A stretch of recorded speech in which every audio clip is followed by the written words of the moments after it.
Air America Fly the Action. So we bought this for the simple reason that it stars Lorenzo Lamas. He actually stars in another film we've reviewed, Body Rock, as the most insufferable rapper slash breakdancer. And from there we went on to discover a filmography so mind-blowingly bad, he basically makes Red Brown look like Daniel Day-Lewis. In the pecking order of leading action stars, Lamas is truly wading in the manly spittoon that actual stars have left, appearing in such non-hits as Gladiator Cop, Snake Eater, and Mask of Death. The underwear soldier. What do you think, I'm gonna hide a wire in my underwear? Honey, it looks like you got the whole radio station in there. We only mention this background information so you can understand how low our expectations were when we bought this film. We thought they couldn't be lower. And so, imagine our surprise when the reality of what we're watching was much, much worse. Like the consummate professionals we are, we did a bit of research into the film when we got it home, but surprisingly we drew up little results. Air America was an unremarkable 1990s film starring Mel Gibson and Robert Downey Jr. In 1998, a TV show of the same name was aired, with a similar central concept, but with different characters, and this time starring our man Lorenzo Lamas. Now, whether this is a TV show that they just decided to stick the name on in the hope of cashing in on its presumably unpicky fanbase, or whether it's the laziest, most pointless rip-off ever, well, we'll never know because literally nobody cares. The point is, we had in our hands what must be some kind of spin-off film from this rip-off show. Only the strange thing was, the internet never heard of a film adaptation. It didn't feature on IMDb, and search results for the full title, Air America Fly the Action, only brought up people selling the same DVD but with no word to its content. Could it be that this film was so bad that the world had tried to forget it even existed? Or were there more sinister forces at play? Breathless with excitement and tension, we forgot about it for a few days before reluctantly admitting we'd better get on and watch the damn thing. The first thing that struck us was the incomprehensibility of the plot. We have no idea who the characters are, what they're doing, or why they're doing it. For example, this is the first scene of dialogue. I'll resign my commission right away on one condition. That you post me to Air America on the Lost Coast. What? If you're right about OpJag, if it was compromised, you'd be putting yourself right in harm's way. Huh? On the other hand, if there's any chance at all that Frank Garnett's still alive, Who? you'd be the closest asset we have to him. We have no idea what's going on, but the scene clearly thinks that we do. What is going on? It's like when you're with a friend and they bump into their friend you don't know, and they start having a conversation you're not a part of, and you stand awkwardly at the side staring at the pavement, occasionally pretending to laugh. From what we gather, the story's about some US Special Forces type people who live in a hotel in South America. Lamas' character is one of the two main soldier people, but he's also looking for his dad who's disappeared or something like that.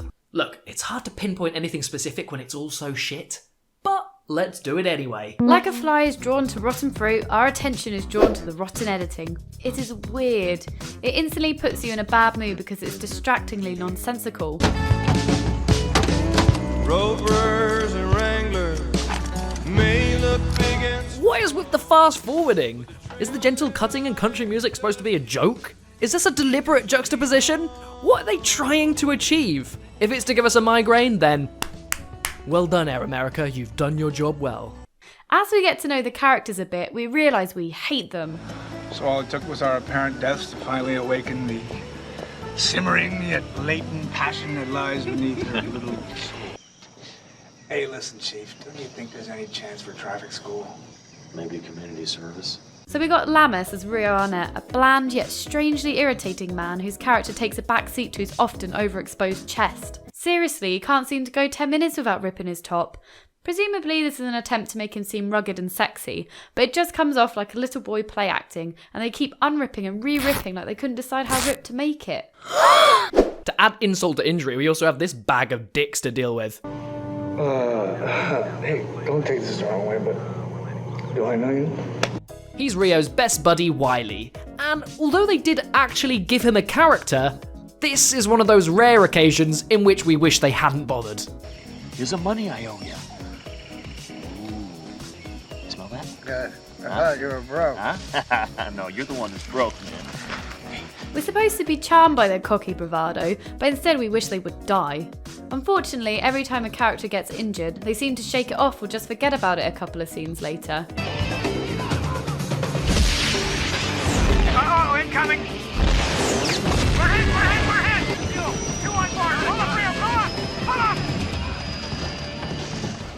Yeah, lucky they barely get injured in a crash that should have almost certainly killed them.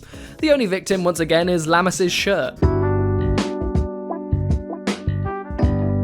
Which leads us nicely on to our next complaint. The action in this film is about as fun as a slideshow as someone else's holiday pics. This isn't helped by the fact that they are few and far between. The long waits between action scenes make them seem even more pathetic. Do something! There's an awkward stageness to the gunfights that seem quite funny out of context, but while you're watching the film, it's just depressing. This particular action scene here marks the end of a story thread that saw Rio and Wiley crash a helicopter and get captured by guerrilla fighters. After this, the film weirdly moves on to what feels like a completely different story. Suddenly their injuries are healed, Wiley's back at the hotel, and Rio's out in the jungle by himself looking for his dad whilst being chased by mercenaries. What?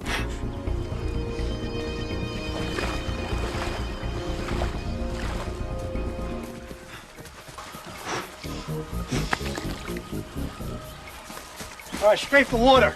Come on. Let's go! Should we check to see if he's there? Nah.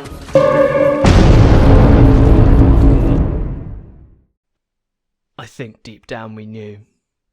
The thought had lingered in our minds ever since our expert research algorithms had drawn up blanks. Despite our protestations, we must have twigged on some level as what can only be described as a theme tune welcomed the film in. The film was a lie. There was no film. At least, not in the conventional sense. Instead, what we had before us was an unattributed Frankenstein's monster. Somewhere, someone, or something had woken up in the morning and said, You know what the world needs? Somebody to badly edit together Air America, the critically unacclaimed 90s TV show, into something that can loosely be described as a film. Yeah, that's right. We couldn't find the film because there is no film. No official film. What we had was some kind of pirate film hors lie in a box. It was just bits of a TV show edited into an 85-minute format and then flogged to hapless fans of both Lamas and perhaps fans of the original 90s film. The incredible thing about this is the level of care. Why even bother edit bits together at all? Nobody could be fooled. What we have here is clearly two separate plots plus a few other bits that have been chucked in that don't link up at all. Even don't bother or actually try to make it work. What's up, sir? And who's this guy? Who's she? We don't know because we haven't watched the rest of the fucking TV show, yet we have to suffer through scenes that make absolutely no sense without the context? Why is this film a thing? Okay. We can do this. We can finish this. So we carried on watching as the film moves on to its second episode. Wiley's up in the chopper, presumably a new one, trying to find Rio. Rio has found his dad and, well, I guess this scene was supposed to be emotional, but we got a little bit distracted by his heavily bandaged head. The best bit is he isn't really reacting to anything, he's just there. Somebody trying to say, excuse me. It's like, done. Who wrapped my head in these bandages? From here, things went from bad to worse. Are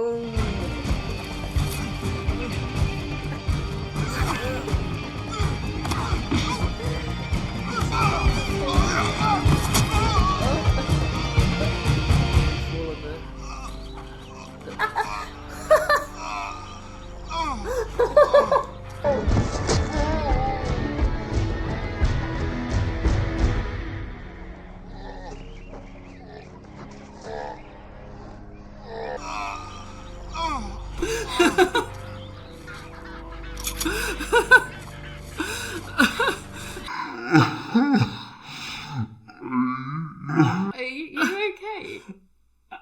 I don't think I can do this anymore. I'm sorry, I can't do this anymore. I can't. I've got to go. I can't do this. Declan?